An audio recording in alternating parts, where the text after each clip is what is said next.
ये झूठ है कि आपने अनिल अंबानी को रफाल का सौदा करवा के फायदा नहीं पहुंचाया है? आप सुप्रीम कोर्ट में भी भरोसा नहीं करोगे? बिल्कुल करेंगे सर। अगर एबीपी न्यूज सुप्रीम कोर्ट में भरोसा नहीं करते तो इससे बड़ा दुर्भाग्य क्या हो सकता है? किसी कोने में सोशल मीडिया में भी एक आध चीज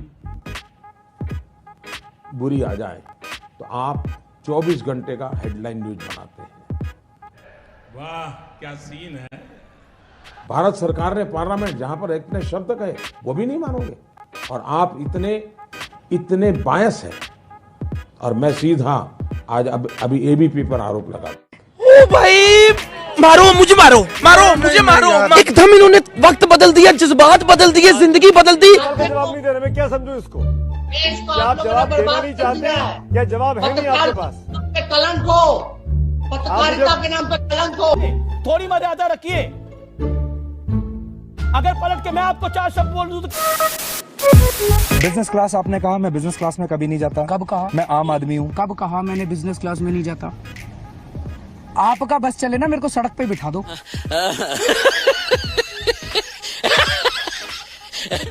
केजरीवाल ने कहा मैं रोटी नहीं खाऊंगा, केजरीवाल ने कहा मैं आलू की सब्जी नहीं खाऊंगा। सर हद हो गई सर, मैंने कब कहा? आप दिखा दो। आज चौधरी साहब होमवर्क नहीं करके आए हैं। नहीं, मैं पूरा होमवर्क करके आऊँ। बिल्कुल नहीं आए। मैं आपको ये कह रहा हूँ, आप अमित शाह जी के झूठ में आ रहे हैं। नहीं सर आप प्लीज थोड़ा सा अमित शाह जी की सारी बातें मत माना कीजिए, वो झूठ बोलते हैं। तो लोग पलटीवाल क्यों कहते हैं? इसलिए कहते हैं कि आपने कहा मैं मकान नहीं लूंगा, आपने मकान ले लिया। आपने कहा मैं गाड़ी नहीं लूंगा, गाड़ी ले ली। कौन सी गाड़ी? एक मिनट सरकारी आपके कैबिनेट के सारे मंत्रियों ने गाड़ी ली कि नहीं ली? एक मिनट सुनो। पहली चीज मैंने ये कब कहा था मकान नहीं लूंगा? आप अपने पुराने देख लीजिए कि मेरे को सरकारी मकान नहीं चाहिए। एफिडेविट है मेरे पास, उसमें लिखा था बड़ा बंगला नहीं लूंगा, अगर जरूरत पड़ेगी तो सरकारी मकान लूंगा। उसमें लिखा हुआ है, मैं दिखा दूंगा। और झूठ बोलते हो आप लोग, ये बीजेपी वाले कहते हो और आप मान लेते हो।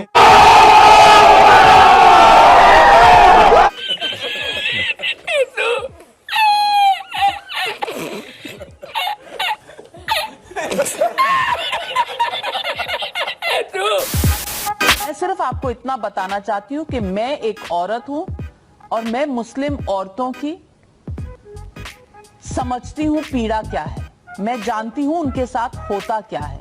But the point is you don't want to understand and even debate on those issues because it suits your style in this matter of faith as far as the women are concerned. Otherwise आपको आज तक इंतजार करने की जरूरत क्यों नहीं थी? आप अपने फेथ में, अपने पर्सनल लॉज में पहले रिफॉर्म कर सकते थे। इसलिए मैं आपसे कह रही हूं ओवैसी साहब, हर चीज को आप एक अपीजमेंट या पॉलिटिकल चीज मत बनाइए। अपनी कौम की जितनी भी औरतें हैं उनके बारे में सोचिए, उनको आगे बढ़ाइए। Madam please, I have come for an interview. Madam, I have come for an interview on your request. I have not come here to listen to your sermons. Please get that right.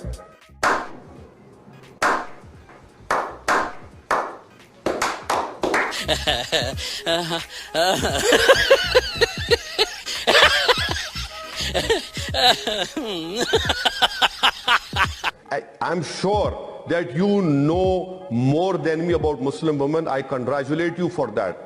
And I'm thankful to you, and I hope that your love for Muslim women increases more. That be the case, please tell me, why isn't such a penal provision there if a Hindu man divorces his wife?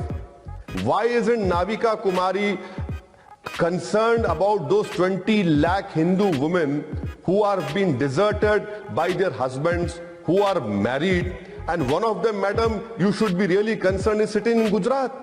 Why are you not concerned about that? एक बहुत simple सी tip आपके साथ share करती हूँ। अपने हाथ को इस तरीके से रखिए। If you look at this from your side, आपका लेफ्ट हैंड आपको बी के जैसे दिखेगा और राइट हैंड आपको डी के जैसे दिखेगा। B and D. बी को कहता हूँ दलाल कहता हूँ और थोड़ी मर्यादा रखिए। आल पहले से लिखे हुए थे, ये बात अगर ऐसी है तो ठीक बात नहीं है। कांग्रेस की दिव्या स्पंदना ने ट्वीट किया है कि न्यूज नेशन को जो इंटरव्यू दिया है उसका एक हिस्सा जाहिर करता है कि सवाल पहले लिखकर भेजे गए। जब कविता का सवाल आता है तो प्रधानमंत्री फाइल की तरफ इशारा करते हैं जिसमें कविता लिखी है, लेकिन अगले शॉट में दिखता है कि उनके हाथ में कविता का पन्ना है और उस पन्ने के ऊपर कविता वाला सवाल लिखा है। जवाब भी टाइप किया हुआ है। पहले ही आरोप लगता रहा है कि प्रधानमंत्री इंटरव्यू देने से पहले सवाल मंगा लेते हैं फिर जवाब देते हैं, लेकिन प्रधानमंत्री के हाथ में जो जवाब भी टाइप है। लेकिन उसके बाद भी सूरत की सभी सीटें हमने जीती और अब 5 साल के कामकाज पर चुनाव हो रहा है। ये जो जवाब था प्रधानमंत्री की नोटशीट पे था, वो जो कागज था उनके हाथ में, उसमें ये जवाब लिखा हुआ था या नहीं लिखा था?